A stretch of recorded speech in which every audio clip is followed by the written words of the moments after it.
으로 들어오세요. 빨리. 이제 집에 가셔야지.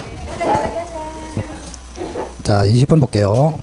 자, 명의신탁에 관한 설명 중 틀린 것을 골라라. 자, 기억 보시면 신탁자와 수탁자가 혼인을 했습니다. 혼인을 했다고. 자, 혼인을 하면은 명의신탁은 허용되죠. 부부간에는 허용된다. 그러면 허용된다는 말은 유효로 된다. 그럼 핵심이 언제부터냐, 그게 중요합니다. 그렇지. 혼인한 때부터. 혼인한 때부터.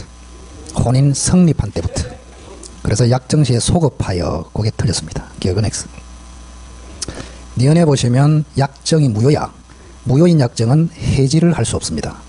그래서 무효인 약정은 해지를 원인으로 무조건 청구할 수 없다. 니은은 O.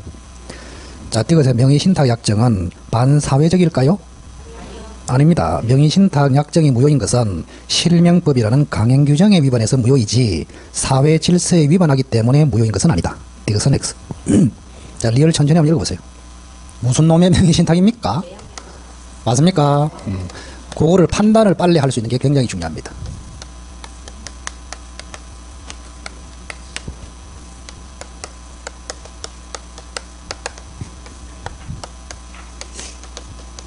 귀짐 소리가 너무 아름답습니다. 이렇게 매력이 있다. 자, 계약 명의신탁.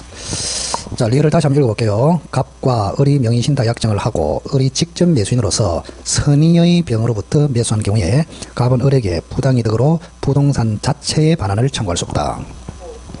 자, 여기 보시면 사조에 따르면 무효. 등기 이전은 선악에 따라서 달라지죠. 선이면 유효입니다. 매매도 유효.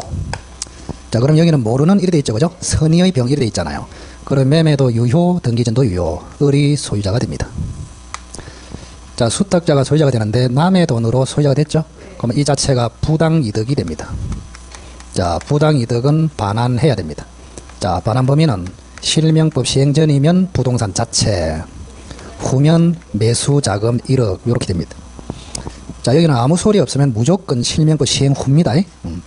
자, 따라서 을은 매수자금만 반환하면 됩니다. 따라서 갑은 수탁자에게 매수자금을 부당이득으로 반환 청구해야지 부동산 자체의 반환 청구는 할 수 없다. 그래서 맞습니다. 틀린 것은 길이. 21번은 무슨 명의신탁일까요? 천천히 읽어보세요. 중간 생략이죠, 그죠? 그거를 빨리빨리 이렇게 해야 된다고. 자, 갑이라는 사람이 1억으로 삽니다. 근데 자기 앞으로 등기를 하기 싫어요. 자, 을하고 명의신탁 약정을 하고 을 앞으로 바로 등기 이전을 한다. 그래서 을 앞으로 등기가 됐다. 이렇게. 요거는 계약 명의신탁, 이거는 중간 생략형 명의신탁. 자, 사조를 적용시키면 무효, 무효, 매매는 유효 이렇게 됩니다. 여기는 선악과 상관없습니다. 자, 이게 등기 이전이 무효이면 소유권이 못 넘어갔거든요. 그러니 병이 소유자. 자, 여기까지 나오면 이제 답이 거의 나와. 병이 소유자. 이렇게. 자, 1번 한번 보실까요? 자, 1번의 명의신탁 약정은 항상 무효다. 맞고. 이번에 병과 갑 사이의 매매 계약은 무효이므로 벌써 틀렸네. 매매는 유효입니다. 매매는 무조건 유효라고. 자, 그럼 여기 봅시다. 병이 소유자인데 을 앞으로 등기가 됐죠. 그럼 말소 대상입니다. 그 말소를 어떻게 하느냐? 말소 청구는 소유자가 합니다. 따라서 병은 직접 말소를 청구할 수 있다. 갑은 직접 말소를 청구할 수 없고 소유자를 대위해서 말소를 청구한다. 말소가 되면 등기가 돌아오고 돌아오면은 갑은 매매를 근거로 이전 등기를 청구해서 등기를 찾아온다. 이렇게. 근데 2번이 틀렸습니다. 자, 3번 한번 읽어보세요. 천천히. 자, 여기 한번 보세요. 어쨌든 간에 최종적으로는 갑이 소유권을 찾아올 수 있죠. 자, 갑이 병을 대위해서 말소를 청구해서 등기를 병 앞으로 땡겨오고 그 다음에 갑이 병한테 이전 등기를 청구해서 소유권을 찾아옵니다. 그럼 최종적으로 갑이 소유자가 될 지위에 있기 때문에 을이 스스로 이전 등기를 해줘도 갑은 소유권을 취득한다. 이게 판례입니다. 결과적으로 최종적으로는 갑이 소유자가 될 지위에 있기 때문에 원래는 이게 등기를 거쳐서 갑으로 가야 되지만 직방으로 등기가 가더라도 허용된다. 이런 이야기입니다. 자, 4번에 을로부터 전득한 제3자. 자, 우리가 제3자가 나오면 명의신탁에서 왕이다. 왕. 그래서 제3자는 적극 가담하지 않는 한 선악을 불문하고 소유권을 취득한다. 자, 5번에 보겠습니다. 을 명의로 등기가 격리된 후 갑과 을이 혼인을 했네요. 그죠? 혼인. 자, 혼인을 하면은 아무 소리 없이 혼인은 법률 혼입니다. 자, 법률혼이 되면은 이제부터는 유효로 되죠. 그래서 5번도 맞습니다. 자, 22번 천천히 다시 한번 읽어보세요. 자, 조금 길게 돼 있는데 천천히 다시 한번. 이게 왜 연습이 돼야 되거든요. 시험장에 가시면 이렇게 나오면 흥분을 많이 한다고. 그래서 흥분하지 말고 천천히 다시 읽어봐야 됩니다. 자, 계약명의신탁 맞죠? 자, 그러면 다시 한번 보겠습니다. 요 그림을 보시면 됩니다. 그대로. 자, 지금 이거 아닌데 계약명의신 다시 한번 쓸게요. 자, 병의 토지를 갑이 사고 싶어요. 1억으로. 그런데 을한테 맡깁니다. 명의신탁 약정을 해요. 그래서 을이라는 사람이 갑으로부터 1억을 받아서 삽니다. 등기도 자기 앞으로 합니다. 등기 이전. 이렇게. 그래서 을 앞으로 등기가 되었다. 자, 계약명의신탁. 자, 허용됩니까? 금지됩니까? 금지되죠. 아무 소리 없으면. 그래서 무효다. 이렇게. 자, 등기 이전은 조심하라 그랬습니다. 자, 병이라는 사람이 선이면 유효, 매매도 유효. 그래서 을이 소유자 이렇게 됩니다. 을이 소유자. 아까 했죠, 그죠? 자, 을은 남의 돈으로 소유가 되기 때문에 이 자체가 부당이득이다. 반환해야 된다. 시행 전이면 부동산 자체, 시행 후면은 매수자금 반환. 그렇게. 자, 그 다음에 만약에 병이 악이다. 이렇게. 자, 악이면 등기 이전이 무효가 되고 매매도 무효로 됩니다. 무조건 이거는 외우라고. 자, 상대방이 선이면 무조건 유효. 을이 소유자. 상대방이 악이면 무조건 무효. 여전히 병이 소유자. 이렇게 됩니다. 자, 이 문제는 이걸 섞어놨거든요. 자, 1번부터 한번 볼까요? 자, 1번의 명의신탁 약정은 무효다. 맞죠? 약정은 항상 무효야. 자, 이번에는 병이 알지 못했다. 이렇게 돼 있죠? 그럼 병이 선이죠? 자, 선이면 무조건 매매도 유효. 등기 이전도 유효. 따라서 을이 소유권을 취득. 맞습니다.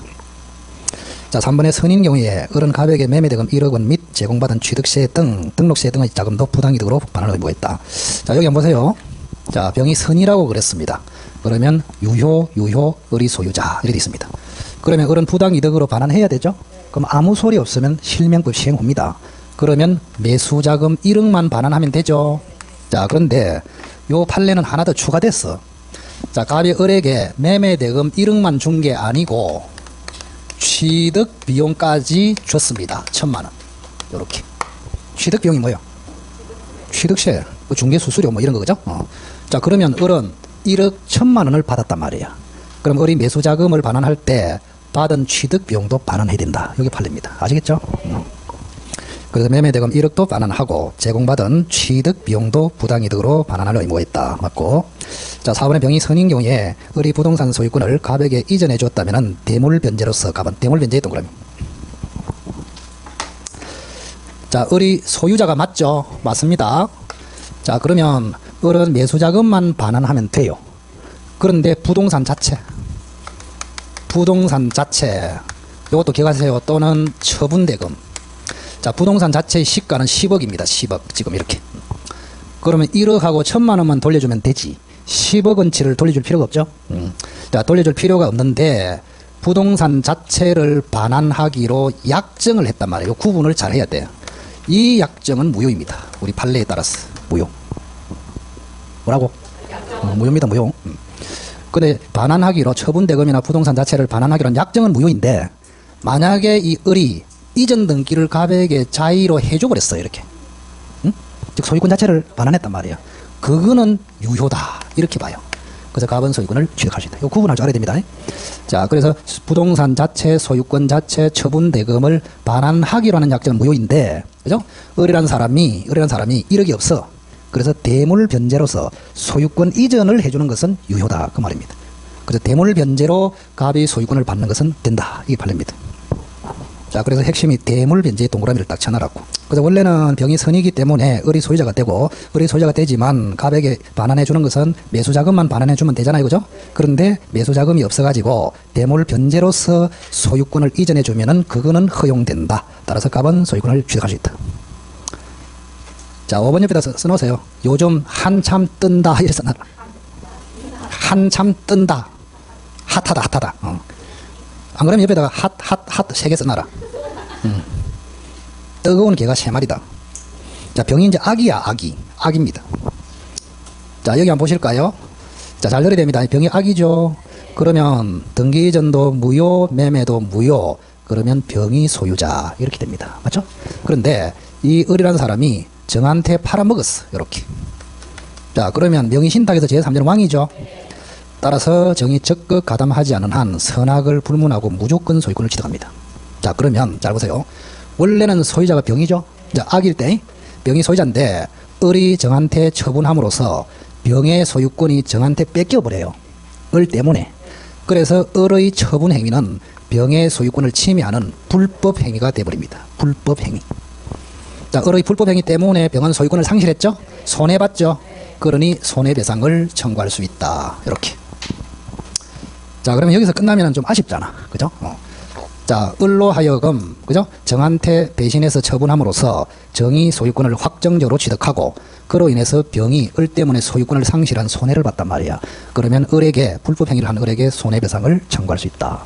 자, 그런데, 만약에 병이 1억을 수령해버렸어. 자, 그러면 병이 1억에 팔았고 1억을 받았죠. 그럼 손해가 있습니까? 없습니까? 없어. 그때는 손해배상 청구가 안 된다고. 이렇게. 여기까지. 자, 그래서 5번 읽어볼게요. 병이 악인 경우에도 병을 간의 매매계약과 을 명의의 등기는 유효하므로. 맞습니까? 벌써 틀렸지. 무효죠. 매매도 무효, 을 명의의 등기도 무효. 따라서 병이 소유자. 그래서 병이 소유자인데 을이 부동산을 정에게 처분하면 이제는 병이 정에게 소유권을 뺏겨버려요. 그럼 을이 제3자 정에게 처분하는 행위는 병의 소유권을 상실시키는 불법 행위가 된다. 그래서 병은 을에게 손해배상을 청구할 수 있다. 다만 1억을 받았다면 손해가 없으므로 손해배상 청구를 할 수 없다까지. 그래서 5번이 틀렸습니다. 뒤에 읽어봤나요? 뭐라고 되어 있습니까? 아니라 합격을 진심으로 기원합니다. 좀 이러지만은 이거 쓴 이유가 뭘까? 여러분이요, 그 솔직히 이야기해서 그런 예도 굉장히 많은데 지금까지 공부가 많이 부족하잖아. 그러면 아까 이야기했습니다. 요거 100선하고 기출 130선 그 두 개를 달달달 하라고. 영상을 보고 계속 보고 이런 식으로. 그래가지고 70여 넘긴 사람이 천지라고. 아시겠죠? 자, 하여튼 간에 어제 오늘 고생 많이 하셨습니다. 많이 하셨고, 어쨌든 간에 여러분들이 남아있는 기간 동안에 9월 모의고사도 철저히 참석해서 그 훈련을 좀 잘 하시기 바랍니다. 아시겠죠? 자, 고생 많으셨습니다. 수고했습니다.